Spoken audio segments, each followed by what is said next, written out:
As I know, the SRSG and the representatives of UNAMI agree that these are the minimum humanitarian and human rights standards. Therefore, the Iraqi government must respect its commitments in this regard.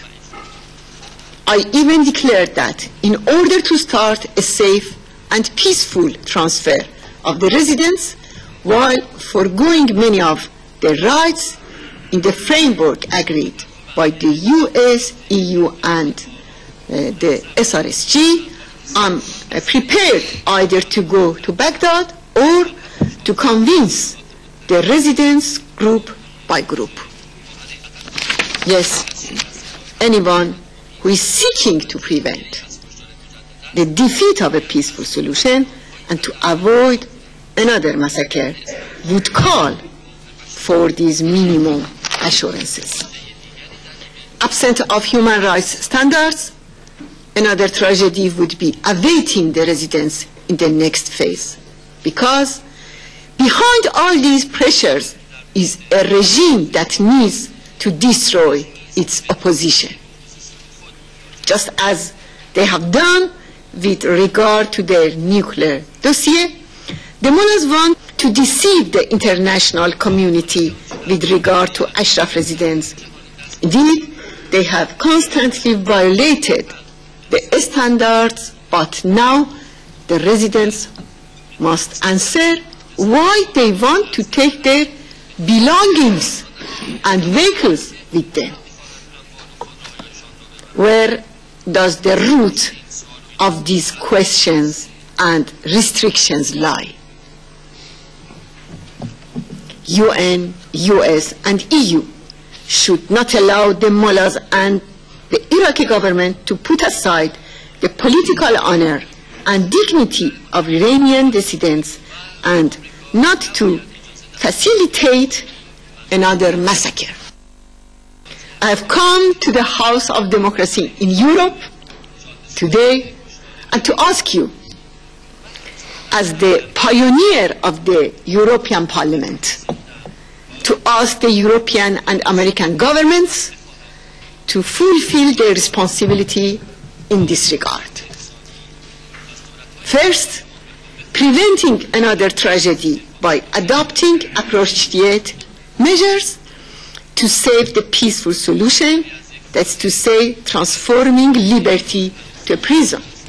And second, by accepting some of sick and wounded residents in the European countries. Dear friends, allow me to also highlight the recent important decision adopted by the European Union in the form of imposing sanctions against the mullahs' oil exports and central bank. This is truly a major step. I hope that other countries in the world would also support these sanctions. For too many years, Europe and the US tried to give concessions to the Iranian regime to convince it to give up its nuclear program. But this policy proved to be fruitless, not because the concessions were limited, but because the mullahs cannot give up their drive towards the bomb. On February 3rd, Khamenei stressed that he would not back off his nuclear program. Why? Because the mullahs have no guarantee for their survival. Thus, sanctions are necessary, but sanctions have to be coupled with respect for the Iranian people's resolve to change the regime.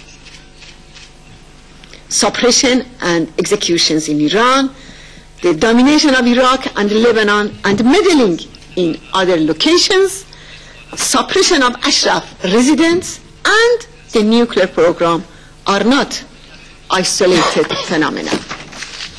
So long as the mullahs retain the power to suppress and execute they will also develop nuclear bombs. Nuclear weapons are the byproduct of this evil force. So any retreat with regards to the suppression of Ashraf or the regime's terrorism would empower the force that produces nuclear weapons. I want to conclude that the key to the Iranian problem, including its nuclear program, is the Iranian people's resistance. There is an enormous potential in Iran to overthrow the mullahs. This was demonstrated in the uprising of 2009 and 2011.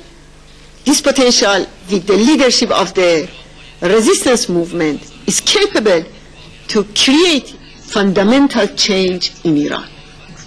This is a resistance that has sacrificed much and will continue to do so for a democratic and free society, a republic based on the separation of religion and state, the equality of women and men, the abolishment of the death sentences, and a non-nuclear Iran.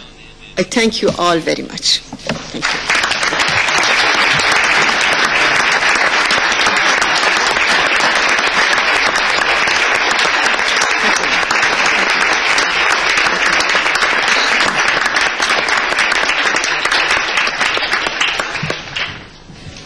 Thank you very much indeed, Mrs. Rajavi, for those inspiring words.